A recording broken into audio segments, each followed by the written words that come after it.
Okay, let's see if she could get this one now. If you're just tuning in, this is the broadcast for Angelica Earl, running for U.S. Senate in Missouri. I'm trying to get her on right now. So just bear with us. We got a great show for you coming up momentarily.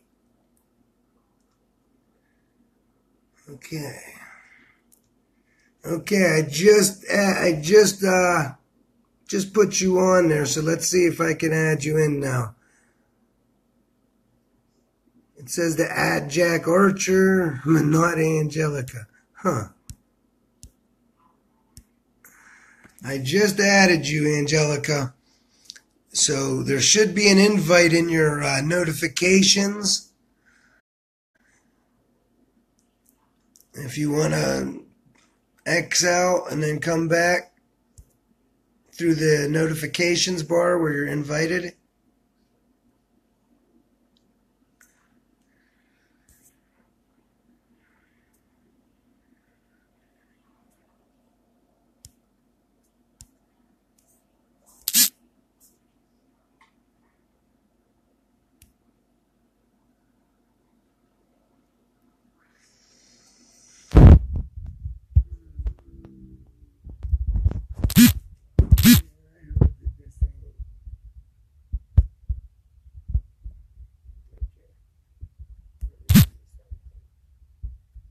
She's saying she wants to know if I have a link. She's not even getting notified that I invited her. Damn. I see other people I can add. This is crazy.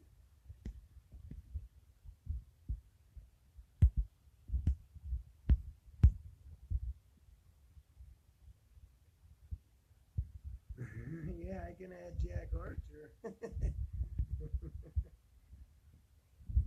Volume. Man, I don't know why this Facebook is so hard. I mean, I see other people, but not Angelica Earl.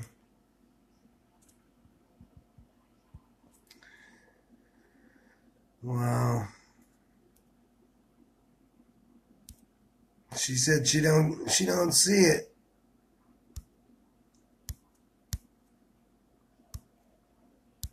It ain't letting me. It ain't letting me. It isn't even letting me add her.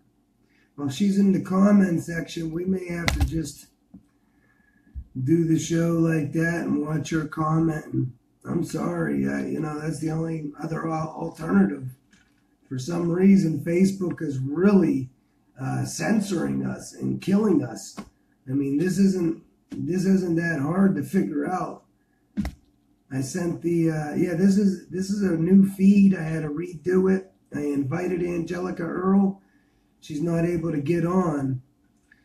So, well, I guess I'm just gonna start. All right.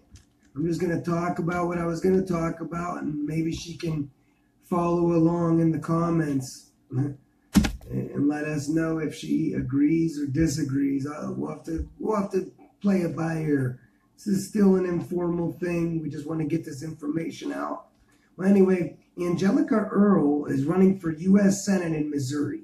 She's up against the neoliberal incumbent, Clair McCaskill, and she has a very progressive platform. I'll be putting her a link to her campaign in the comment section after the broadcast. Yeah, I have Be Live, but I can't use it. And yeah, I don't know. Mark, she said we already tried this once and she did that and she couldn't see it. So now we're just going to do it like this, and she's going to have to, just listen and talk through the comments. We'll just do it the best we can. We're not going to let Facebook win. They're not going to censor us. So here at Real Progressives, as you can tell, we do things a little bit different. All right. We don't have production crews and makeup, sound and audio. Okay. It's the real deal. All right. We focus on solutions in the root problems, all right? And that usually, invariably, always means economics, because every issue in society has its roots in economics, and it has its macroeconomic remedy. So, when we look, we use our operational reality as a lens through which to evaluate and develop public policy to see if said policy meets the government's mandate, congressional mandate, to the general welfare of society, the public purpose. And so this is, everything we look at always revolves around this, because our government is mandated by the Constitution to mint and tax to provide for the general welfare of society. So what that means is, MMT, and before we even get started, MMT, I'm going to clear up a couple of misconceptions. MMT is a theory like gravity's a theory, okay? And when we drop a pencil, we see the pencil falls, all right? That's operational reality as it relates to gravity, okay? When we look at the operational reality of our macroeconomic system, all right, it's the same fact that, when government spends more money than it taxes, okay, that's deficit spending. It's putting more savings in the non-government sector. So the government's deficit is the non-government's asset. All right, that's a scientific fact. All right, that's our operational reality. Our operational reality, MMT just describes that operational reality. It doesn't change whether Reagan's president or Obama's president. It's the same operational reality. We're off the gold standard, okay? And we have a pure fiat currency system.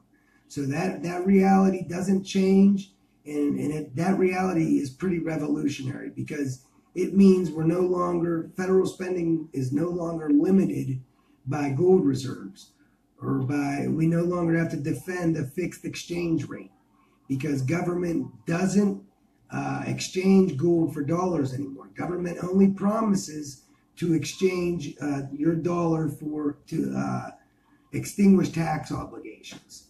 So that's why every dollar government spends into existence is the debt of the government. It's a liability of the government, because the government is promising to accept it back to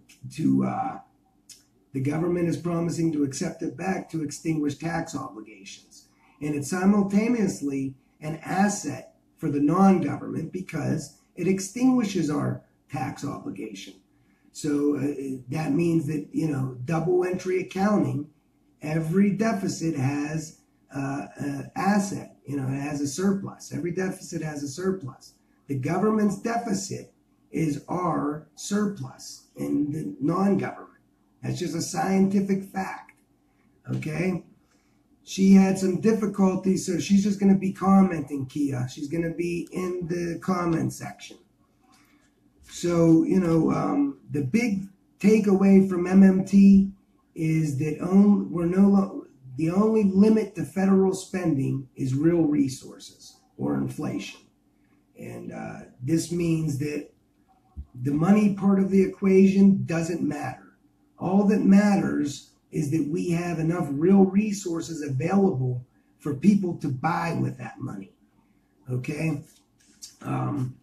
Congress is mandated by the Constitution to spend dollars into existence by fiat, by decree. That's by law, from thin air. We spend dollars, the federal government spends dollars into existence from thin air, all right? Just like starting Monopoly. You can't start a game of Monopoly by collecting rents, all right? Money always has to be issued first.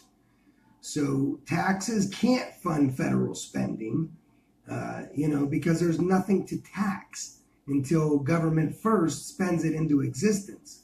So in fact, federal spending funds taxpayers, who then pay their tax or buy bonds. It's never vice versa at the federal level. All right. And so, this is how government provisions itself in society with the real resources it needs. Things like roads, military, construction, sanitation, etc. All right. So government uses taxation as a means of production. All right. Dollars are just a law to satisfy tax. So we can't run out of laws. We can never run out of dollars. All right. It's impossible. Yes, Angelica, exactly. MMT would say taxes are for the purpose of controlling inflation. The primary purpose of taxes is the guaranteed demand for dollars. All right, and then the second is to control inflation. But government guarantees demand for its dollars by imposing tax and being the monopoly issuer of the only tax credit, dollars. And so this is how government provisions itself. It's just a means of production, a social construct. So government can never voluntarily go broke. Now, they could choose to go broke. They could choose not to pay someone. That's not going broke, though. That's choosing the default. Right? That's a different thing. But so government provisions itself in society with real resources using taxation. So government creates government taxation creates unemployment. So the government can provision itself with real resources using paid employment. It's that simple. All right. So at Real Progressives, this is a big point for us because once you understand the government taxation creates the unemployment, then it becomes obvious that government should maintain full employment for the general welfare of society. Okay, if government provisions itself with government uses taxation to create unemployment, so it can provision itself with real resources using paid employment. So, like I said, when if government taxation creates unemployment, it just makes sense, and it's just logic and common sense. Then the government should spend enough dollars to satisfy the condition of unemployment. All right, with paid employment. So so we need a federally guaranteed living wage job for every single person who wants one. This is true full employment, not like what you'll see in the mainstream. Right now, the mainstream economists will say we're being at 4% unemployment. They say we're at full employment and the economy is doing so great. But in reality, we have millions unemployed and millions more underemployed. So we're nowhere even close to full employment. This is fact. And full employment would be every single person who wants a living wage job has one. It's not that difficult to understand. And then from, the federal job guarantee, this is a revolutionary progressive keystone program from which all other programs will flow.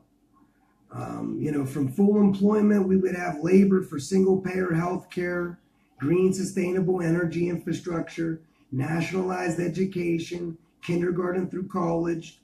All right, so the big takeaway from MMT is if we have unemployment, we always have fiscal space to spend without fear of inflation. So as we discuss Angelica's platform in more detail, we need to keep this in mind, because it ties everything together. If we have the real resources to meet the demand for a program, then we can always afford said program, and without raising taxes, and it won't be inflationary. Okay, all that matters, money, the money part of the equation doesn't matter. All right, it's infinite.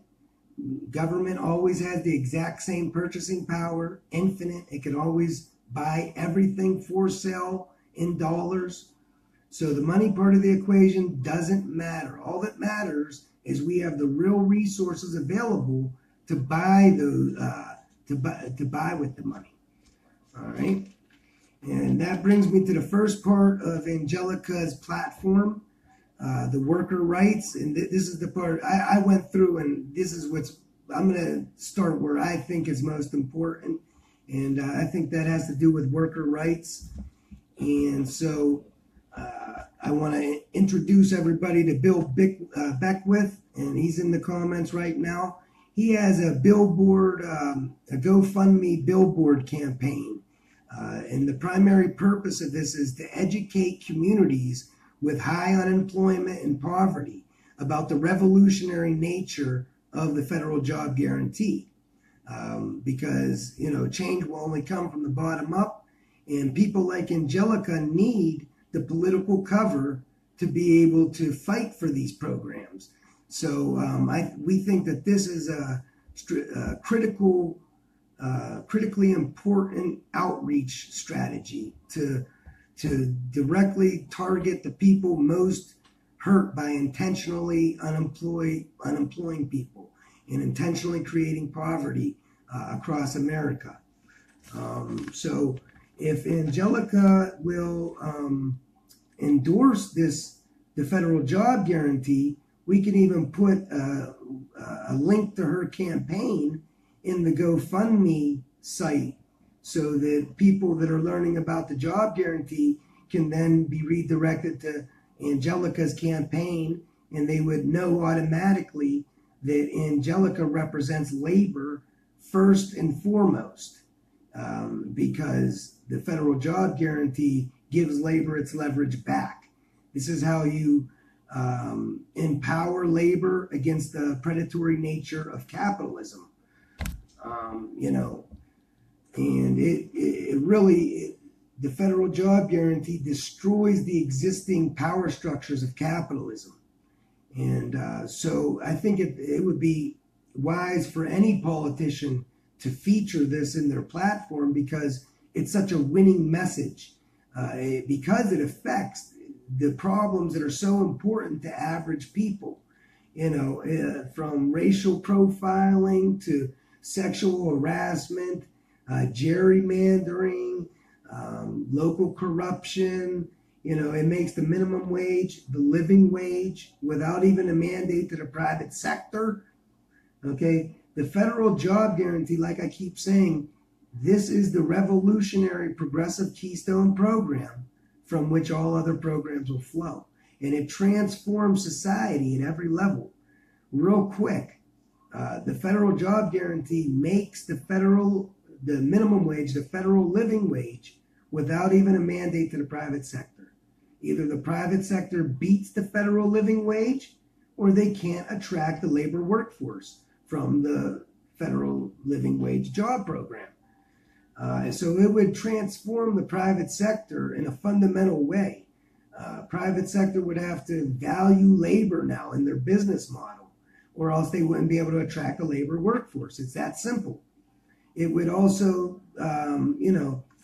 it would force local and state governments to work for their people to keep them happy, or else they would lose their tax base and their ability to operate.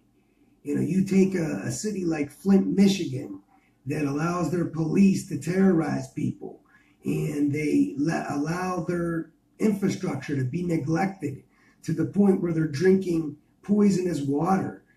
People with a federal job guarantee in place, people have extreme mobility. They can simply get up and leave knowing that they have a living wage job waiting for them wherever they go.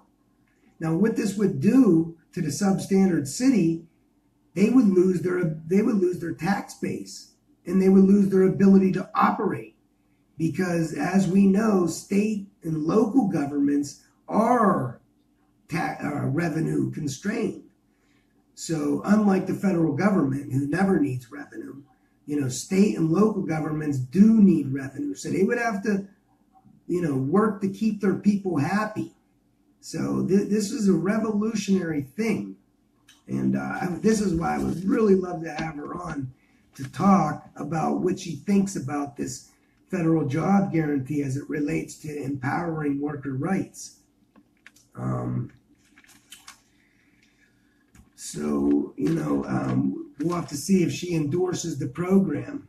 A lot of the pushback that we will get, and this is across the board when we're talking about public spending and progressive programs, one of the biggest things that they'll throw in our face is the national debt. Oh, the national debt is such a burden, and we're all going to die, and this and that. And so we know, because we understand our operational reality, that the national debt is nothing to be feared. Okay, the national debt is just all the dollars in existence. Okay, because we offset deficits with bonds, all right, which is operationally obsolete, by the way. Back during the gold standard, we needed bond sale revenues and tax revenues to increase federal spending without increasing the overall money supply and devaluing the dollar. But now we don't do that no more. All right, we don't need to worry about it because, there's nothing, we don't exchange gold for dollars anymore. Government only promises to accept your dollar back to extinguish tax obligation. So now the practice of offsetting deficits with bonds is obsolete, and it doesn't even need to be a thing. So Dr. Joe Firestone created this revolutionary clause, language, it's called overt congressional financing. And with this clause included in every spending bill, what it does is it takes the scare tactic of the national debt off the table. So they can no longer use that to make us accept pointless austerity that kills just like bullets. All right, and it does that. It ends the operationally obsolete practice of offsetting deficits with new bonds. So in other words, we can spend for what we need in society, and we wouldn't be adding to the national debt. All right, with this language in every spending bill. Also, the second part of the clause makes it so that we can pay off all existing debt instruments, interest and principal, for the fiscal year of the appropriation. So we don't got to issue new debt for spending, and we can also pay off existing debt without raising taxes and without making cuts. So this would be a revolutionary thing. Now I'm going to read the language real quick. Again, this is Dr. Joe Firestone's overt congressional financing clause. And what it says is, upon passage of this appropriations bill, the Federal Reserve is directed to fill the Treasury spending account at the New York Federal Reserve with the addition to its reserve balance necessary to spend this appropriation. So just that, that's stopping the obsolete practice of offsetting deficits with new bonds, with new debt. All right, then the second part of the clause says, in addition, the Federal Reserve is directed to fill the Treasury spending account with the additions to the Treasury reserve balances necessary to repay all outstanding debt instruments, including the principal and interest as they fall due for the fiscal year of this appropriation. So this takes the scare tactic of the national debt right off the table, because now if a politician is crying about the national debt being a burden, all we got to say is, well, all you got to do is add in Dr. Joe Firestone's overt congressional financing language in every spending bill, and we no longer, the debt is effectively solved without raising taxes or making cuts. And if they say no, then they lose all credibility. They can never cry about the debt again. If they say yes, then they don't, then we don't got to worry about the debt. So it's a win-win situation. This is a revolutionary idea. I love it. Joe Firestone talks about it in other videos. You can find his videos on Real Progressives talking about this overt congressional financing clause. So part of Angelica's platform in her taxes, she talks about taxing corporations at the 90% rate and having incentives for them to spend for them to spend on the public purpose. And I'm not really opposed to that. I actually like the idea. I think Dwight Eisenhower had that in effect. But just watching L. Randall Wray on Real Progressives the other day, he explained that, first of all, corporations aren't people, number one. But number two, corporations are able to use a lot of different ways to not pay those extra costs, and they pass the cost on to us. So whether it be offshoring operations or raising the cost to do business so that it looks like they're not making as much, there's a bunch of different ways that they can do to not pay the rate.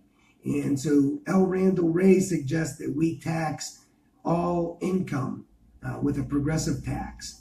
And in this way, and do away with all loopholes too. So in this way, we can be sure that we target the right people with the taxes we want, instead of the taxes being pushed off onto us. But either way, I like I like her idea as well. Yeah, I definitely like the idea of them paying 90%. And then getting more tax breaks for spending for the public purpose. But the main thing we got to do is we got to separate tax bills from spending bills. Okay, this is how the left keeps shooting themselves in the foot. Okay, we just got done passing a huge defense bill, and hurricane relief, all kind of stuff. Not only didn't we raise taxes, we lowered taxes a ton. And now Trump is going to be coming back and getting $1 trillion more for infrastructure. So, we don't need to raise taxes to pass a spending bill. And when Bernie adds in, raises taxes with single payer, especially with a Republican majority, that just makes the bill DOA. It's dead on arrival. It can't pass. There's no way it could pass at that point. But if it was just in the form of a spending bill, believe it or not, even Republicans love their family, guys. I used to be a Republican. I was in the Navy. I voted Republican all the time, but when I learned these things, I saw the light, I think the biggest part of Republicans are they don't want to pay for other people's mistakes. But you know what? The good part is they don't have to, because nobody at the federal level, taxes don't pay for anything. They're destroyed upon receipt. So, I think the best way we can illustrate that is by having our tax bills and our spending bills separate. If we have the real resources to meet the demand of any program, we can always afford that program without raising taxes and without worrying about inflation. All right. And I don't think anybody's out there saying we're short on real resources. Okay. Because really, since the 70s, productivity has went through the roof. So has, corporate profits and cost of living. The only thing that hasn't is our wages, labor wages. And that's, like I said, that's because of our government keeping this buffer stock of unemployed people that the capitalist class will use as a tool to wage war on labor with. When there's millions of people so desperate that they'll undercut each other and work for starvation wages, now, if you ask your boss for a raise, he can just say no. Look, we got millions of people out there that'll do your job cheaper than you. So maybe you just better be happy you got what you got. And before it's all over, you'll end up taking a pay cut. I mean, this puts downward pressure on all labor wages and all working conditions. That's why it's so important to understand our operational reality, MMT, because it destroys the myths and the legends that keep us from, uniting in solidarity. It keeps us from achieving our progressive goals. We can have the most progressive goals in the world, but if you can't answer the question how you're going to pay for it, then you're doomed from start. So the ADTP would not affect small business. In fact, it would help them by putting more money into the economy and giving them customers. I'm not sure what that is, but I'm just going to keep on going with this. So, yeah, and then her education, I'm with her 110% there.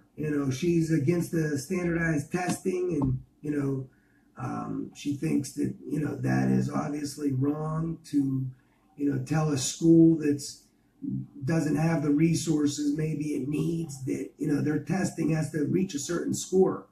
Okay, that makes no sense. It's punitive in nature. Every school needs to be fully funded, period, because our kids are our future.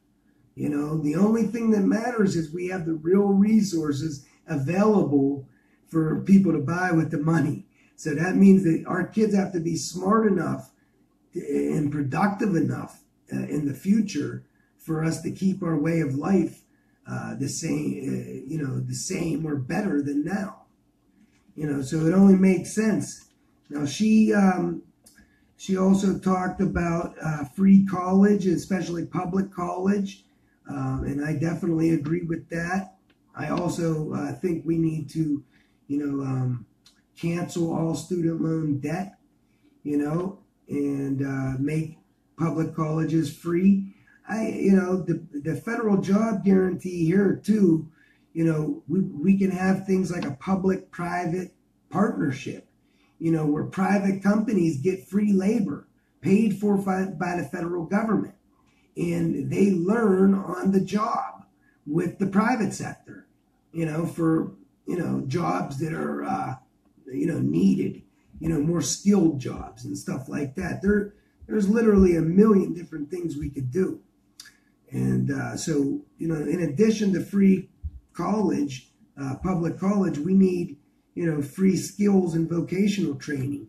We need a partnership with the private sector so that people can learn on the job. All right. When we are talking about green new energy, she says Missouri is the land of coal and lead. And I mean, we all know how bad that is. Yeah, she absolutely, she says that people just want to work. They don't want to risk their lives. They don't want to risk their health to work a job.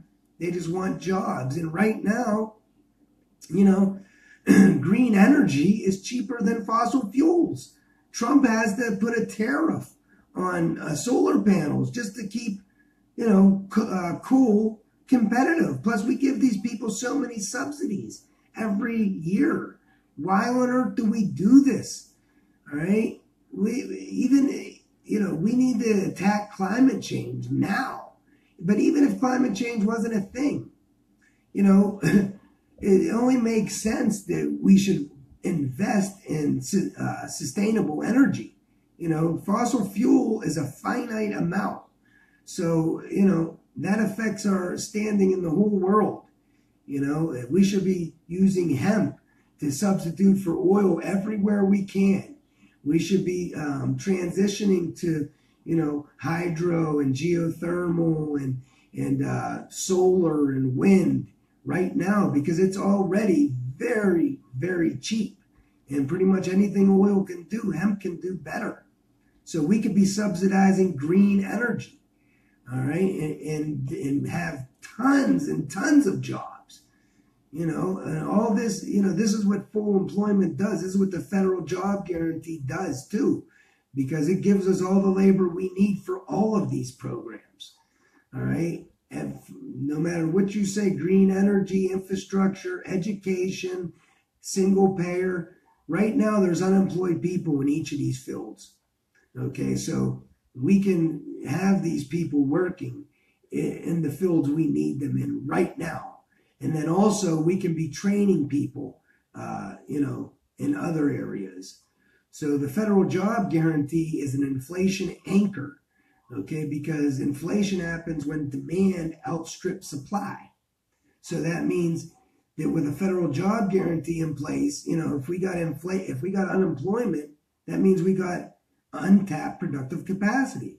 So with a federal job guarantee in place, we can increase our production of pretty much any real resource we need for the general welfare.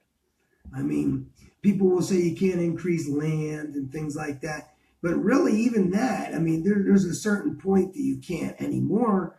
But even with land, there's things like vertical farming, and there's a lot of different techniques that we can increase our productivity. Pretty much right now, when we target unemployment, we're way under capacity.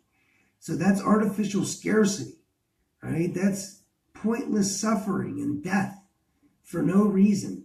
They try to control inflation with it, on the backs of our most vulnerable. By keeping people so poor and unemployed, it's supposed to keep prices down. That's very inefficient and it's immoral. All right? We have a much better way. It's called the federal job guarantee. It's an inflation anchor. Okay? People don't understand this. We'll tell them we want a full federally guaranteed living wage job for every single person who wants one, and they will actually fight and say, no, the government needs to keep that buffer stock of unemployed for the capitalist class to wage war. I mean, they might not use those words, but that's what they're saying. She says her incumbent supports the dying industries, whereas we in Team Missouri are moving into the future. Exactly. I mean, I also saw she pretty much supported every nominee of Trump, every Trump appointment. I mean, that's pretty disgusting. At the very least, I mean, he's killing us with these federal judges and stuff. At the very least, she could have been opposing that too. But yeah, to go along with the status quo is killing us in regards to, fossil fuels, in regards to, for-profit healthcare, in regards to, education. The status quo is radical, not us. Okay, we're not radical because we want a better society for all. We're not radical for wanting to raise our living standards. Okay, public debt for society and a higher standard of living is the entire purpose of government and dollars to begin with. Okay, when government neglects the public purpose to instead work for the private purpose, that in essence is fascism. Okay, that's radical. So going back to the next part of her platform, the LGBT and women's rights. Again, we got to talk about the federal job guarantee. Because this gives women leverage, and it gives everybody leverage. If you're at your job, if your job's an abusive workplace, they discriminate because of race or sexuality, sexual identity, gender. You could simply get up and leave. That's what this does. It lets you have a living wage job for in case everything else fails. That gives you the leverage to not have to put up with sexual discrimination or racial discrimination or, homophobia, so be it, whatever. And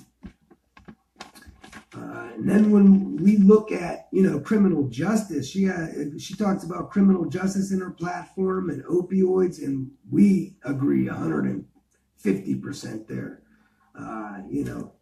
She talks about ending the school to prison pipeline, ending the for-profit nature of prison, the for-profit nature of our criminal justice system, policing for profit. And this is another area where the federal job guarantee would literally take a sledgehammer to. Okay? First of all, you're putting people who are getting pride and camaraderie back with their society. They're working, they're contributing, they're a part of society again. Okay? And they're doing positive things with their life. They're getting a living wage. All right? This is how you fight addiction. This is how you fight crime. All right? When we intentionally target 5% unemployment, we're creating a dog-eat-dog world where profit is put over people in society. All right? If you think that's going to be a nice society, if you think that's how you get civil society, you're not thinking very hard, because that's how we get a dog-eat-dog society. All right? That goes right into the neoliberal agenda to starve the economy of public spending and force us instead into private debt and credit just to survive. All right? And we don't, so anybody that argues against federal spending, deficit spending, they're arguing for private credit, because there's only two options. Either government spends the dollars into existence that we need to spend, or we have to use private credit to spend. There's no two ways about it. We have a consumer-driven economy. Okay, the only way you get growth, the only way you get a sustainable economy is by spending at the bottom. When we guarantee the jobs of the bottom income distribution, they represent the biggest segment of society. So the more money they have, the more they demand and guarantee the jobs of the skilled and educated above them. It's just basic common sense. Demand travels up, not down. Trickle down is a lie. This is how you get a sustainable economy where everybody derives good benefit. And again, I got that from MMT economist Ellis Winningham. I get a lot of my stuff from him. That's my favorite MMT economist, even though he might not even know it or know me. The beauty of technology. But when we're talking about criminal justice reform, I see Angelica is actually a member of Normal, which is a great organization trying to legalize marijuana. And, I think all vice needs to be regulated for the common good, the general welfare of society, because if government doesn't regulate it, then the black market does, and the black market doesn't care about society. The black market doesn't care about kids or addiction. The black market only cares about money, profit. It's a capitalist's wet dream, okay? And so, again, we got to regulate. We got to focus on harm reduction, not criminalizing. If a law, when we look at things, we got to evaluate in the context of the public purpose. If a law doesn't help society, then it isn't consistent with the general welfare. It's not satisfying the government's mandate to the general welfare of society. So it shouldn't be a law, all right? By forcing people onto a black market, all right, you're not helping addiction. By imposing more economic and police terror on society, you're not helping to get civil society. You're not helping to stop addiction, all right? Right now, police legally rape, rob, and kill people over evil flowers, all right? Talk about Sharia law. So many people always say how horrible it would be.